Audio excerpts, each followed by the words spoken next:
Good morning students. आज का हमारा टॉपिक है ध्रुवणता संकल्पना या रमन प्रभाव का चिरसम्मत सिद्धांत। रमन प्रभाव के चिरसम्मत सिद्धांत या ध्रुवणता संकल्पना के सिद्धांत को 1934 में जी प्लेजेक ने बताया था, जिसके अनुसार जब भी किसी अणु को वैद्युत क्षेत्र में रखा जाता है तो यह अणु ध्रुवित हो जाता है तथा अणु के आवेश आवंटन में विकृति उत्पन्न हो जाती है, जिसके कारण अणु में द्विध्रुव बन जाते हैं तथा इसमें प्रेरित द्विध्रुव आघूर्ण म्यू आई उत्पन्न होता है। म्यू आई की जो मात्रा है वो वैद्युत क्षेत्र की तीव्रता और अणु की ध्रुवणता अल्फा पर निर्भर करती है। इसके अनुसार mu I equal to alpha E. इसी प्रकार विकिरण की उपस्थिति में अणु में प्रेरित द्विध्रुव आघूर्ण उत्पन्न हो जाता है। हम जानते हैं कि E बराबर E naught sine 2 pi nu t, जहाँ पर न्यू जो है वो विकिरण की आवृत्ति, टी समय सेकंड में है, ठीक है। और म्यू आई बराबर क्या हो जाएगा, alpha e naught sine 2 pi nu t, ठीक है। यानी कि यहाँ पर जो है समीकरण 51 में अपन ने मान रख दिया है ई का। तो समीकरण 58 के अनुसार प्रेरित द्विध्रुव वैद्युत चुंबकीय विकिरणों की आवृत्ति से दोलन करते हैं तथा इस प्रकार के दोलित्र अपने दोलन आवृत्ति के विकिरण उत्सर्जित करता है। यह पदार्थ द्वारा प्रकीर्णित प्रकाश में रेले लाइनों की उपस्थिति को समझाता है। इसी प्रकार आंतरिक काल्पनिक या घूर्णन गतियों के कारण ध्रुवणता के मान में आवर्ती परिवर्तन के कारण रमन लाइनें बनती है। इसके कारण कुल ध्रुवणता का मान क्या हो जाएगा, अल्फा बराबर alpha naught plus beta sine 2 pi nu I T, जिसमें अल्फा नोट क्या है, साम्यावस्था में ध्रुवणता, बीटा क्या है, कंपन या घूर्णन के कारण ध्रुवणता की दर में परिवर्तन, और म्यू आई है यहाँ पर अणु की आंतरिक गति की आवृत्ति अर्थात कंपन या घूर्णन की आवृत्ति। तो समीकरण 54 का मान जब हम समीकरण 53 में रखेंगे तो म्यू आई बराबर क्या आ जाएगा, alpha naught plus beta sine 2 pi nu I t E naught sine 2 pi nu t, और म्यू आई बराबर क्या हो जाएगा, alpha naught E naught sine 2 pi nu t plus beta E naught sine bracket में 2 pi nu I t sine 2 pi nu t, ठीक है। या हम कह सकते हैं कि म्यू आई बराबर क्या हो गया, alpha naught E naught sine 2 pi nu t plus half beta E naught cos 2 pi bracket में nu minus nu I t minus half beta E naught cos 2 pi bracket में nu plus nu zero t, ठीक है। चूँकि हम जानते हैं कि 2 sine theta sine phi बराबर क्या हो जाएगा, कॉस ब्रैकेट में theta minus phi minus cos bracket में थीटा प्लस फाई। तो समीकरण 57 में न्यू आई में 3 पद है। इसमें पहला पद जिसमें अणु आपतित विकिरण की आवृत्ति से दोलन करता है, जबकि दूसरे और तीसरे पद में अणु जो है वो न्यू माइनस न्यू आई और न्यू प्लस न्यू आई आवृत्तियों से भी दोलन करता है। अतः ये संभव है कि दोलित्र द्विध्रुव आवृत्ति न्यू माइनस न्यू आई और न्यू प्लस न्यू आई के विकिरण उत्सर्जित करता है। तो ये रेले लाइन के दोनों तरफ की रमन लाइनों की उपस्थिति को समझाता है। कम आवृत्ति वाली यानी कि न्यू माइनस न्यू आई वाली रेखा को हम स्ट्रोक लाइंस और उच्च आवृत्ति वाली यानी कि न्यू प्लस न्यू आई वाली रेखा को हम एंटी स्ट्रोक लाइंस कहते हैं, ठीक है। तो समीकरण 57 में यदि बीटा का मान 0 रख दिया जाए तो न्यू आई बराबर क्या हो जाएगा, alpha naught E naught sine 2 pi nu t, अर्थात इसमें रमन लाइन उपस्थिति नहीं होगी, केवल एक ही लाइन जो उपस्थित होगी वो आपतित विकिरण की आवृत्ति जो है उसके समान इसकी आवृत्ति होगी, जिसे हम रेले लाइन कहेंगे। यानी कि अणु जो है वो रमन इनएक्टिव होगा। अतः अणु के रमन एक्टिव होने के लिए आवश्यक है कि अणु की जो कंपन या घूर्णन गतियों के कारण जो आणविक ध्रुवणता में परिवर्तन होना आवश्यक है। यानी कि हम बोलेंगे कि किसी भी कंपाउंड के लिए रमन एक्टिव होने की नेसेसरी कंडीशन क्या है कि उस अणु की ध्रुवणता में परिवर्तन होना चाहिए, ठीक है। अब है आपके द्विपरमाणुक अणु का शुद्ध घूर्णन रमन स्पेक्ट्रा।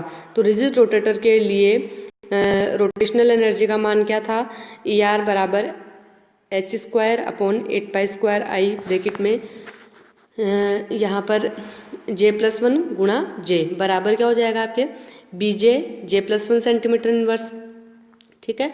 यानी कि डेल्टा न्यू बार बराबर हो गया आपके h² / 8π² IC इक्वल टू आपके यहाँ पे गुणा में आएगा j गुणा j+1, तो इक्वल टू क्या हो जाएगा BJ j+1 सेंटीमीटर इनवर्स, जहाँ पर j बराबर क्या है 0, 1, 2, 3 यानी कि रोटेशनल क्वांटम नंबर। ठीक है। तो द्विपरमाणु अणु के लिए शुद्ध घूर्णन रमन स्पेक्ट्रा के लिए सिलेक्शन रूल क्या होगा, डेल्टा J बराबर 0 या डेल्टा J बराबर +-2।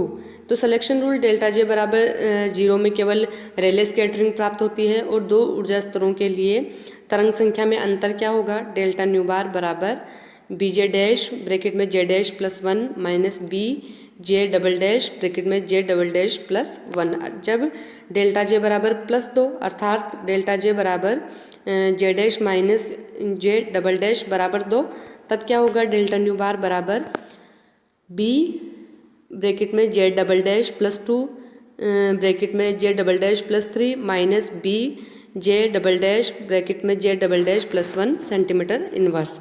ठीक है। यानी कि B ब्रैकेट में 4J double dash +6 centimetre inverse, जहाँ पर J डबल डैश क्या है 0, 1, 2 हो सकता है। इसी प्रकार से डेल्टा J बराबर J dash minus J double dash बराबर -2 के लिए डेल्टा न्यू बार बराबर क्या आ जाएगा, यानी कि तरंग संख्या में अंतर आ जाएगा -B ब्रैकेट में 4J डैश +6 सेंटीमीटर इनवर्स, जहाँ पर J डैश क्या है 0, 1, 2। ठीक है। तो समीकरण 62 और 63 को मिलाने पर आपको रमन शिफ्ट मिलेगा। तो डेल्टा न्यू बार बराबर +-B ब्रैकेट में 4J +6 सेंटीमीटर इनवर्स, जहाँ पर J क्या है 0, 1, 2, 3 यानी कि रोटेशनल क्वांटम नंबर। इसी प्रकार रमन लाइन जिस तरंग संख्या पर आएगी उसका व्यंजक क्या प्राप्त होगा, न्यू बार बराबर nu zero bar plus delta nu bar, और यानी कि न्यू बार बराबर nu zero bar +-B bracket में 4J +6 सेंटीमीटर इनवर्स, जहाँ पर न्यू ज़ीरो बार जो है वो रेले लाइनों के लिए वेव नंबर है और स्टोक लाइंस के लिए वेव नंबर क्या आएगा आपके, new zero bar -B bracket में 4J +6 सेंटीमीटर इनवर्स, और एंटी स्टोक लाइंस के लिए वेव नंबर क्या आएगा, new zero bar +B bracket में 4J +6 सेंटीमीटर इनवर्स। ठीक है। यानी कि उपरोक्त समीकरण 65 में न्यू ज़ीरो बार से कम तरंग संख्या पर जो रमन लाइंस प्राप्त होती है उसे हम एस ब्रांच या स्टोक लाइंस कहते हैं, तथा न्यू ज़ीरो बार से अधिक जो वेव नंबर में रमन लाइंस प्राप्त होती है उन्हें हम एंटी स्टोक लाइंस कहते हैं। ठीक है। अब जो है आपके कि शुद्ध रोटेशनल रमन स्पेक्ट्रा की लाइनों में दूरी या अंतर की गणना जो है हम व्यंजक 64 में J का मान रखकर प्राप्त कर सकते हैं, यानी कि न्यू बार बराबर nu zero bar +-B bracket में 4J +6 सेंटीमीटर इनवर्स। ठीक है। अब J बराबर 0 रखने पर न्यू बार बराबर क्या आ गया, न्यू ज़ीरो बार +-6B सेंटीमीटर इनवर्स, अर्थात स्टोक लाइंस के लिए वेव नंबर आ जाएगा आपके न्यू ज़ीरो बार -6B सेंटीमीटर इनवर्स, और एंटी स्टोक लाइंस के लिए वेव नंबर आएगा न्यू ज़ीरो बार +6B सेंटीमीटर इनवर्स। यानी कि प्रथम स्टोक लाइन और प्रथम एंटी स्टोक लाइन जो है वो रेले लाइन से 6B सेंटीमीटर इनवर्स की दूरी पर है। इस प्रकार एक रमन लाइन से दूसरे रमन लाइन के बीच की दूरी कितनी है, 4B सेंटीमीटर इनवर्स, यानी कि ये रेले लाइन के दोनों तरफ समान है। यानी कि रमन लाइनों के बीच की दूरी तो है 4B सेंटीमीटर इनवर्स, और प्रथम स्टोक लाइन और प्रथम एंटी स्टोक लाइन जो है वो रेले लाइन से 6B सेंटीमीटर इनवर्स की दूरी पर है। तो हम कहेंगे कि first Stokes line and first anti Stokes line के बीच की दूरी कितनी है, वो होगी 6B + 6B यानी कि 12B सेंटीमीटर इनवर्स। ठीक है। तो शुद्ध रोटेशनल रमन स्पेक्ट्रा से B का मान आता है। अतः किसी अणु का आघूर्ण जड़त्व और बंध लंबाई ज्ञात की जा सकती है। तो यानी कि समनाभिकीय अणु जो शुद्ध कंपन या घूर्णन स्पेक्ट्रा नहीं देते हैं, क्योंकि इनका द्विध्रुव आघूर्ण क्या होता है, 0। और हम पहले भी चर्चा कर चुके हैं कि किसी भी कंपाउंड के IR एक्टिव होने के लिए ज़रूरी है कि जो है उसका डायपोल मोमेंट चेंज होना चाहिए, लेकिन ये घूर्णन रमन स्पेक्ट्रा देते हैं जिससे इनकी संरचना ज्ञात की जा सकती है समनाभिकीय अणुओं के लिए भी। ठीक है। अब है आपके द्विपरमाणु अणु का शुद्ध कंपन रमन स्पेक्ट्रा। तो एक जो है एनहार्मोनिक ऑसिलेटर के लिए प्रत्येक कंपन के लिए संभावित वाइब्रेशनल एनर्जी का व्यंजक क्या था? ई वी बार बराबर न्यू ज़ीरो बार ब्रैकेट में वी प्लस हाफ ब्रैकेट में 1 minus v plus half a centimetre inverse, जहाँ पर v बराबर 0, 1, 2 ये आपके वाइब्रेशनल क्वांटम नंबर है। तो शुद्ध स्पेक्ट्रा के लिए सिलेक्शन रूल वही होता है जो शुद्ध वाइब्रेशनल स्पेक्ट्रा के लिए होता है, अर्थात डेल्टा वी बार बराबर क्या आ जाएगा? +-1 +-2 +-3, यानी कि कमरे के ताप पर v बराबर 0 से v बराबर 1 में ट्रांजिशन के लिए जो ऊर्जा का डिफरेंस होता है वो कितना आएगा? डेल्टा न्यू बार बराबर या डेल्टा ई बार बराबर न्यू ज़ीरो बार ब्रैकेट में 1-2a सेंटीमीटर इनवर्स। ठीक है। और फर्स्ट ओवरटोन के लिए ये आएगा आपके फ्रीक्वेंसी में जो डिफरेंस आएगा या वेव नंबर में जो डिफरेंस आएगा वो क्या आएगा आपके 2 न्यू ज़ीरो बार ब्रैकेट में 1-3a सेंटीमीटर इनवर्स। ठीक है। फर्स्ट ओवरटोन का मतलब क्या है कि v बराबर 0 से v बराबर 2 में ट्रांजिशन हो रहा है, और हॉट बैंड यानी कि v बराबर 1 से v बराबर 2 में ट्रांजिशन हो रहा है। तो डेल्टा न्यू बार बराबर न्यू ज़ीरो बार ब्रैकेट में 1-4a सेंटीमीटर इनवर्स, यानी कि रमन लाइनों की आवृत्ति जो है वो मूल कंपन आवृत्ति है। ठीक है। तो यानी कि न्यू बार फंडामेंटल बराबर क्या हो गया? Nu zero bar plus minus nu E bar 1-2a। इसी प्रकार स्टोक लाइन्स के लिए आपके न्यू बार स्टोक्स बराबर nu zero bar minus nu E bar 1-2a centimetre inverse, और एंटी स्टोक लाइन्स के लिए वेव नंबर हो जाएगा nu zero bar plus nu E bar bracket में 1-2a सेंटीमीटर इनवर्स। ठीक है। यहाँ पर न्यू ई बार क्या है? वेव नंबर है इक्विलिब्रियम स्टेट में।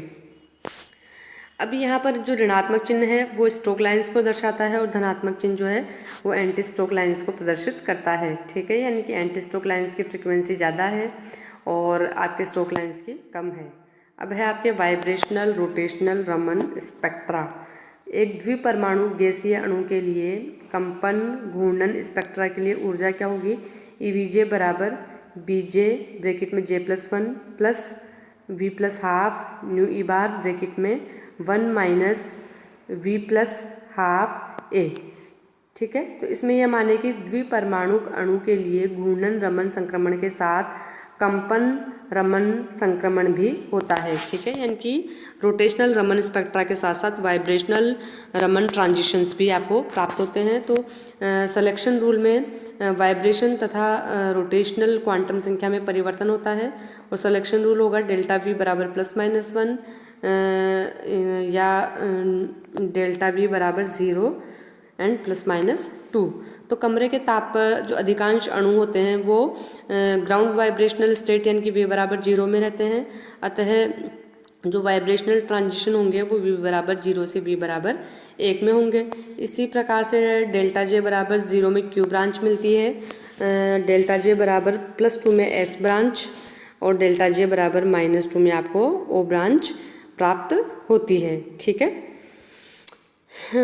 यानी कि हम कह सकते हैं कि डेल्टा j बराबर +2 में s ब्रांच का मतलब क्या हुआ? यहाँ पे आपके एंटी स्टोक लाइन्स हो गई, एंड o ब्रांच यानी कि डेल्टा j बराबर -2 में o ब्रांच यानी कि यहाँ पर आपको स्टोक लाइन्स प्राप्त हो गई।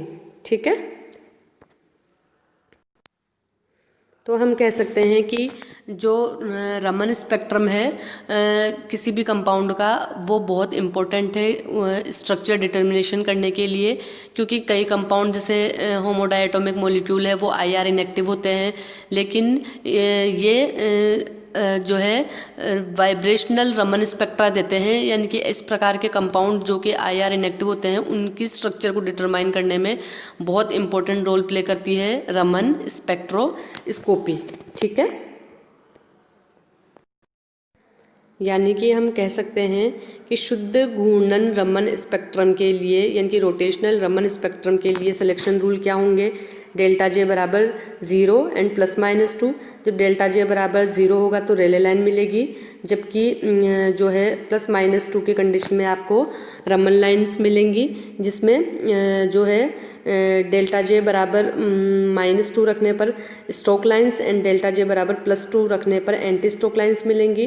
जबकि शुद्ध कंपन रमन स्पेक्ट्रम के लिए यानी कि वाइब्रेशनल रमन स्पेक्ट्रम के लिए सिलेक्शन रूल होगा डेल्टा वी बराबर +-1 +-2 एंड +-3 एंड आपके वाइब्रेशनल रोटेशनल रमन स्पेक्ट्रम के लिए सिलेक्शन रूल होगा डेल्टा वी बराबर +-1 और जो है डेल्टा जे बराबर 0 एंड +-2।